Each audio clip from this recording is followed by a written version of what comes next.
नमस्कार दोस्तों, स्वागत है आपका ध्रुवी हिंदी क्लासेस में।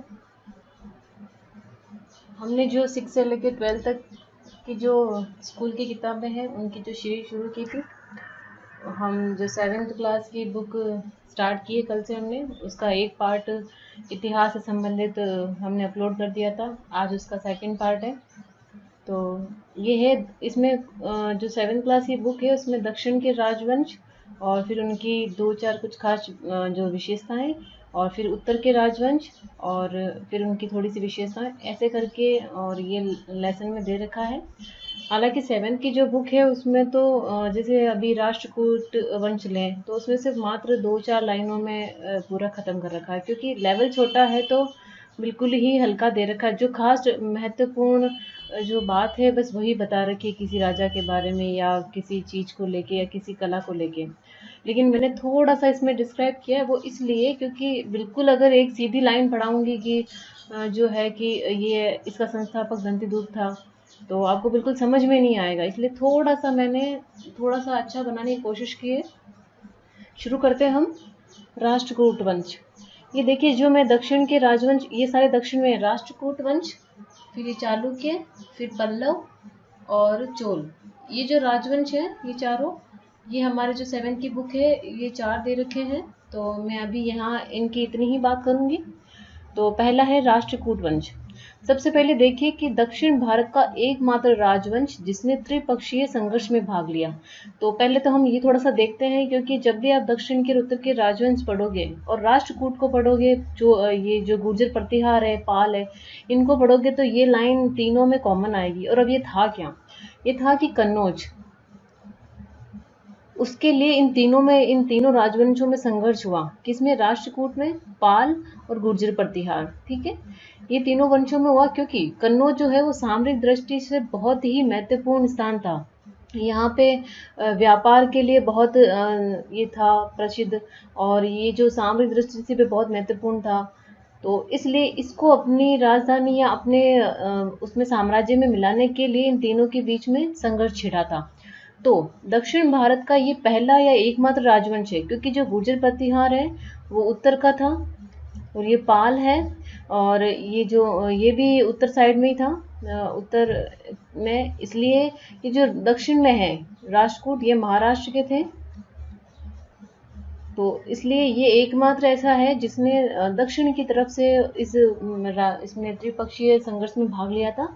इसलिए ये बात मैंने यहाँ पे लिखी है। आगे देखिए कि राष्ट्रकूटों की जो राजधानी थी वो कहाँ थी? ये थी मान्यखेत। ध्यान रखिएगा, कर्नाटक में है ये। इसका संस्थापक था दंतिदुर्ग। ध्यान रखिएगा, क्योंकि दंतिदुर्ग ने खुद जो ये राष्ट्रकूट वंश की जब स्थापना करी तो वो किसी और से छीनी थी। मतलब हर राजा को पता है कि किसी न किसी पे अधिकार करके और या किसी को पूरा विनाश करके फिर अपने साम्राज्य की स्थापना करता है। तो दंतिदुर्ग इसका संस्थापक था। अब इसमें बहुत सारे राजा थे लेकिन हम यहाँ खास खास पढ़ेंगे। फिर आगे देखिए कृष्ण प्रथम। इसका ये खास महत्वपूर्ण बात है कि जो एलोरा की जो गुफाएं हैं, मतलब गुफा, उसमें कैलाश मंदिर का निर्माण करवाया था। ये जो गुफा नंबर फर्स्ट है उसमें है, ये गुफा नंबर फर्स्ट है उसमें है ये एलोरा का कैलाश मंदिर। बस इसके बारे में यही बात है। फिर देखिए ध्रुव, ये से पूछ सकते हैं कि राष्ट्रकूट जो वंश है उसमें त्रिपक्षीय संघर्ष में भाग लेने वाला ये राजा था सबसे पहले, ध्रुव।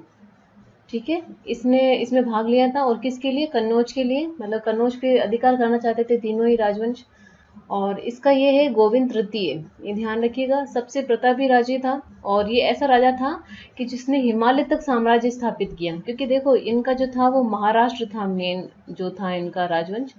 तो इन्होंने महाराष्ट्र से लेके टेढ़े उत्तर जो हिमालय तक का जो भाग है वहां तक साम्राज्य स्थापित किया था, इसलिए इसको प्रतापी राजा माना जाता है। और अमोघ वर्ष, तो ये इसका इसलिए महत्वपूर्ण है कि ये ना अल्प वयस्क शासक बना था, बहुत कम उम्र में। और इसकी एक पुस्तक है कविराज मार्ग। बस इसके बारे में इतना ही ध्यान रखना है। और ये सामंत किसके थे? जो राष्ट्रकूट थे वो किसके सामंत थे? वातापी के, चालुक्य के।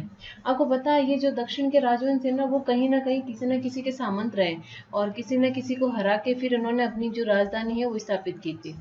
अब ये देखिए यहाँ पे दूसरा है हमारा चालुक्य। पहला राष्ट्रकूट था, फिर दूसरा चालुक्य। चालुक्यों की राजधानी क्या थी?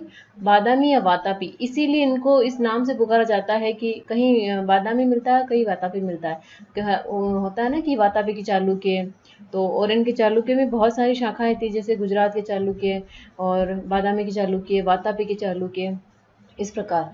और ये थे कर्नाटक। ये देखो अभी भी दक्षिण में चल रहे हैं। और इसका संस्थापक था पुलकेशिन फर्स्ट। ध्यान रखिएगा, चालुक्य का संस्थापक कौन था? पुलकेशिन फर्स्ट। लेकिन हमारी जो 7 की बुक है उसमें पुलकेशिन जो सेकंड है उसके बारे में थोड़ी सी 1-2 लाइनें दे रखी है, तो इसका विशेष ध्यान रखना।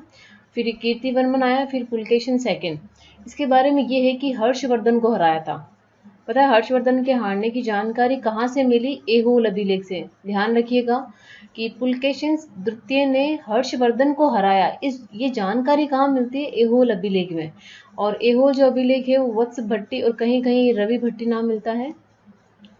ठीक है, रवि भट्टी नाम मिलता है कहीं पे। तो इस प्रकार ऐहोल अभिलेख से ये प्राप्त होता है कि पुलकेशिन सेकंड ने हर्षवर्धन को हराया। फिर इसको हराने के बाद इसने परमेश्वर की जो उपाधि है वो धारण की थी। ध्यान रखिएगा। और ये तो 7 की बुक में बिल्कुल दे रखा कि हर्षवर्धन को हराया था। और ये है कि महेंद्र वर्मन फर्स्ट, इसने इसको भी हराया। ठीक है, एक तो हर्षवर्धन को और महेंद्र वर्मन फर्स्ट को हराया। ये था कौन महेंद्र वर्मन? ये पल्लव वंश का था। आगे देखिएगा जब पल्लव बढ़ेंगे ना, तो इसका जो महेंद्र वर्मन है उसका बेटा इनसे बदला लेगा और फिर इनको पूरा समाप्त करके फिर अपने साम्राज्य की स्थापना भी करेगा। और इसका जो अंतिम शासक था वो था कीर्तिवर्मन सेकंड। इसे दंती दुर्ग ने हराकर राष्ट्रकूट की स्थापना की। अब देखिए जैसे अपन राष्ट्रकूट जो राष्ट्रकूट है वो ऊपर ही पड़ा, जो कीर्तिवर्मन सेकंड है उसको दंती दुर्ग ने हराकर राष्ट्रकूट की स्थापना की। क्योंकि यहाँ ऊपर ने पढ़ा था कि चालुक्य के सामंत थे। ये देखिए यहाँ पे ये सामंत किसे थे? वातापी के चालुक्य। तो यही चालुक्य है, इन्हीं को ही हराकर आगे जाके राष्ट्रकूटों ने अपने जो साम्राज्य की उसकी स्थापना की है दंती दुर्ग ने। तो ये अंतिम शासक कौन था? कीर्तिवर्मन सेकंड, इसको हराया था। ठीक है, आगे थर्ड नंबर पे पल्लव वंश। वैसे पल्लव का अर्थ क्या होता है? लता। ठीक है, ये ध्यान रखिएगा। राजधानी कहाँ थी? कांचीपुरम। कांचीपुरम थी इनकी राजधानी। इनके संस्थापक कौन थे? सिंह विष्णु। ध्यान रखिएगा, इनके संस्थापक थे पल्लव वंश के सिंह विष्णु। और इनके दरबारी थे भारवी। आपको पता है भारवी बहुत अच्छे लेखक थे। इन्होंने कीर्तार्जुनीयम लिखा है, बहुत महान ग्रंथ है ये। तो ये भारवी का है, जो भारवी इनके दरबारी थे सिंह विष्णु के। आगे देखिए महेंद्र वर्मन फर्स्ट। अब देखो अपने ऊपर पढ़ा था कि वो कीर्तिवर्मन को हराया था। ये देखो कीर्तिवर्मन को हराया था यहाँ पे। तो ये महेंद्र वर्मन फर्स्ट ने पुलकेशिन सेकंड को हराया था। ये पुलकेशिन वही है राष्ट्रकूट का। तो महेंद्र वर्मन ने पुलकेशिन सेकंड को हराया था। और नरसिंह वर्मन, अब देखिए यहाँ पे कि पुलकेशिन सेकंड को हराकर अपने पिता का बदला पूरा किया तथा वातापी कोड की उपाधि धारण की थी। ये थोड़ा सा मैं ऊपर दिखाना चाहूंगी आपको। ये देखो यहाँ पे ये पुलकेशिन सेकंड है। इसने क्या करा? महेंद्र वर्मन को जब पुलकेशिन इसने हराया था, तो ये जो नरसिंह वर्मन है ये इसका बेटा था महेंद्र वर्मन का। तो पुलकेशिन ने जब महेंद्र वर्मन को हराया तो पुलकेशिन से इन्होंने बदला लिया। नरसिंह वर्मन ने अपने पिता का बदला लिया। तो पुलकेशिन सेकंड को हराकर और अपने जो पिता का है वो बदला पूरा किया, ये महेंद्र वर्मन का। और इसने वातापी कोड की उपाधि धारण की थी। ध्यान रखिएगा, ये बुक में भी दे रखा है। वातापी कोड की उपाधि किसने धारण की थी? नरसिंह वर्मन ने। क्यों? पुलकेशिन सेकंड को हराकर। और ये सबसे इसकी बहुत अच्छी बात है कि जो रथ प्रकार के, आपको पता है वो उड़ीसा में भी मिलते हैं ऐसे, वो कोणार्क का सूर्य मंदिर। तो ये जो कोणार्क का जो सूर्य मंदिर है वो रथ क्या है कि जैसे रथ का स्टाइल बना के फिर उसके ऊपर मंदिर बनाने की जो कला है ना, जो रथ प्रकार के मंदिर है उसका निर्माण जो शुरू किसने किया था? पहले सबसे पहले नरसिंह वर्मन ने। और इसने कुछ मंदिरों के भी निर्माण करे थे, जैसे 5 तक पांडव के नामों से और एक द्रौपदी का और गणेश का, ऐसे करके इन्होंने रथ प्रकार के मंदिरों का निर्माण करवाया है। और अपराजित ये अंतिम शासक था चालुक्य, इनका पल्लवों का अंतिम राजा था। और चोल राजा, देखो आप ध्यान रखिएगा, हर कोई किसी न किसी को हराकर या उसका समूल नाश करके ही अपने साम्राज्य की स्थापना कर रहा है।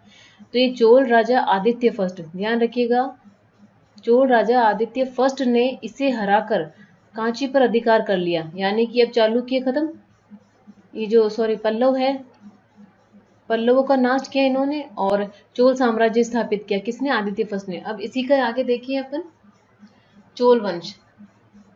ये देखो, चोल पल्लवों के सामंत थे, पल्लवों के सामंत थे, इसीलिए तो इन्होंने पल्लवों को हराकर चोल साम्राज्य की स्थापना की। देखिए ऊपर चोल राजा आदित्य प्रथम ने इसे हराकर कांची पर अधिकार कर लिया, तो ये पल्लवों के सामंत हुए।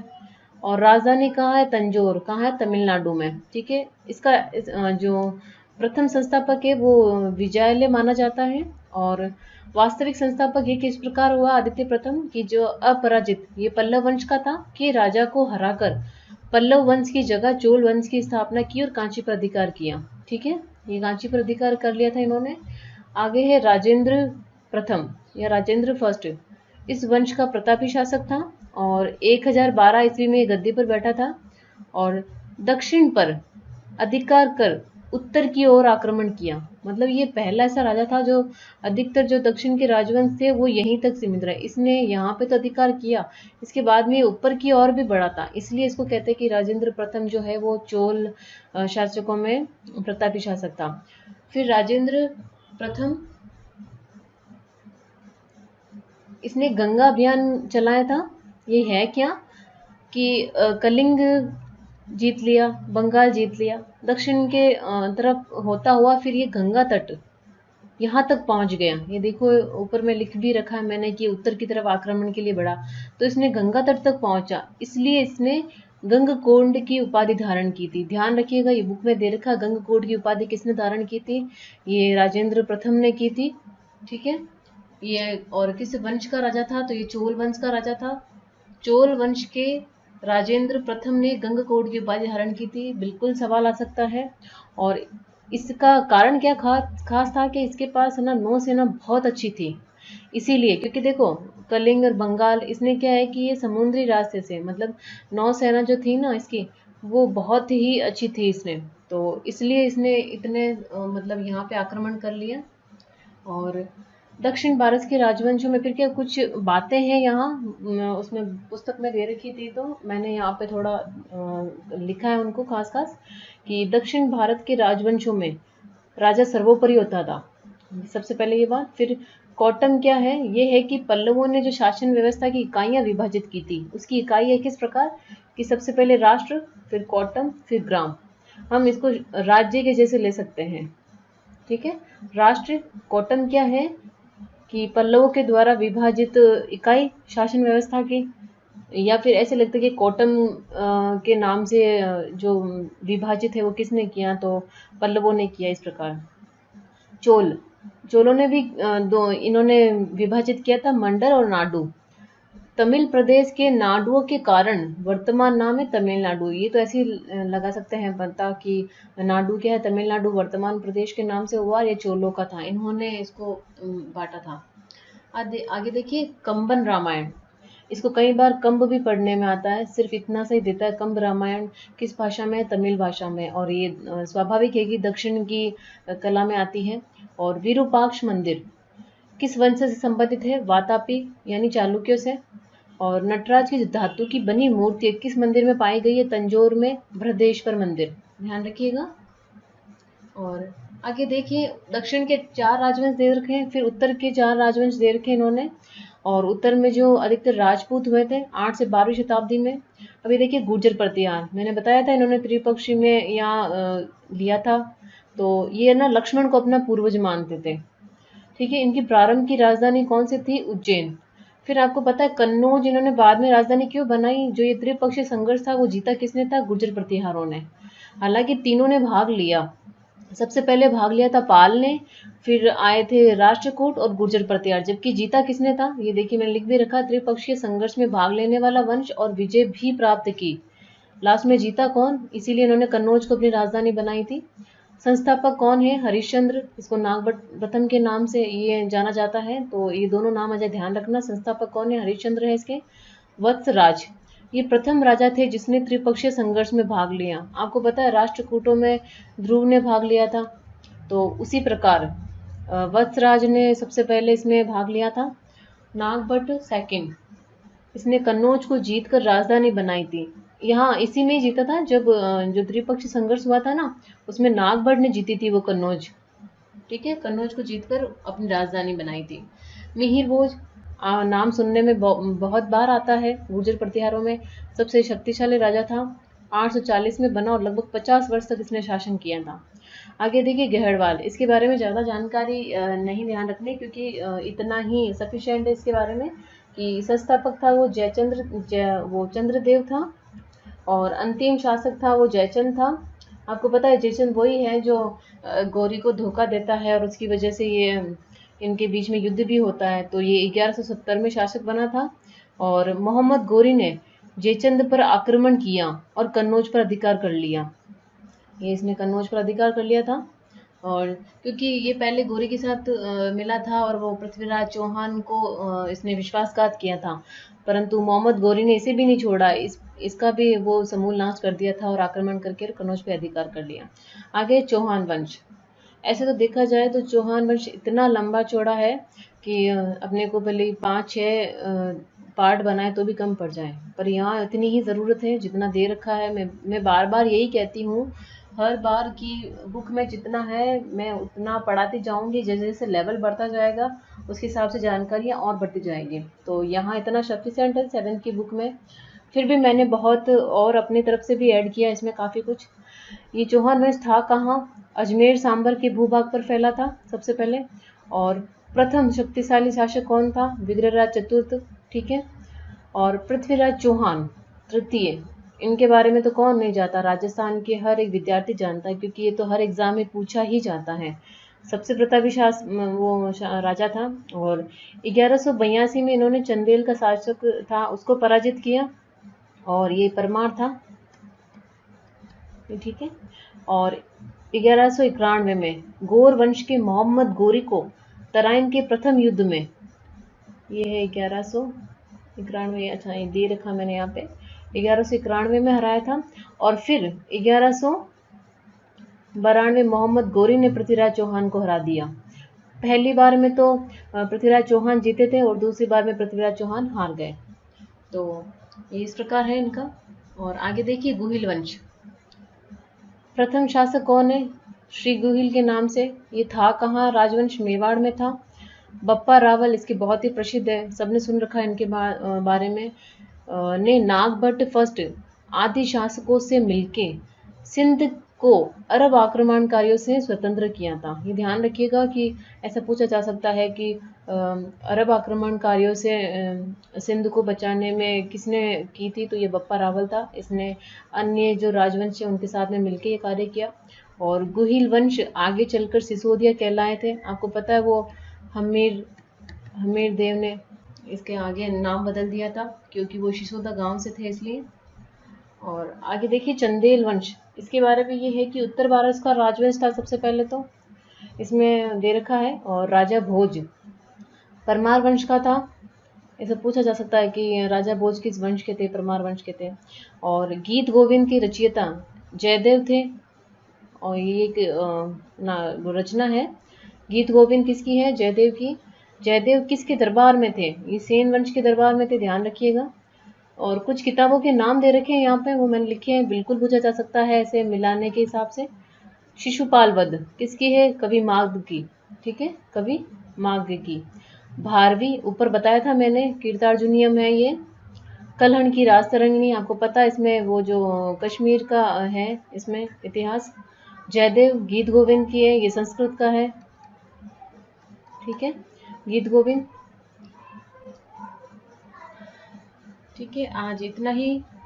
और हमने उत्तर और दक्षिण के लगभग जो 4-4 राज्य दे रखे थे हैं, और उसमें जितनी भी खास बातें थी मैंने लगभग सारी यहाँ पे कोशिश की है।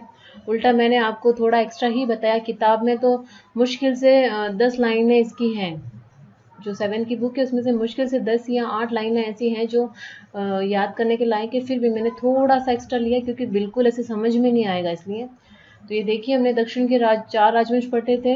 राष्ट्रकूट वंश, चालुक्य, पल्लव, चोल। फिर इनके बारे में कुछ थोड़ी सी जानकारी दे रखी थी वो। फिर उत्तर भारत के राजवंश, गुर्जर प्रतिहार, घेड़वाल, चौहान वंश और गुहिल वंश।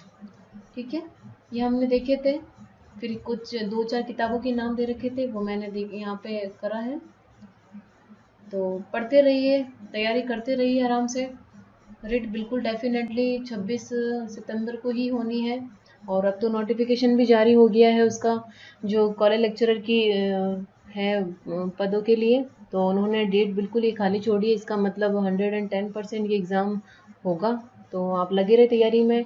वीडियो को शेयर कीजिए, लाइक कीजिए, चैनल को ज़रूर सब्सक्राइब कीजिए, और जितना हो सके वीडियो को शेयर कीजिए ताकि फैमिली है वो और बड़ी हो।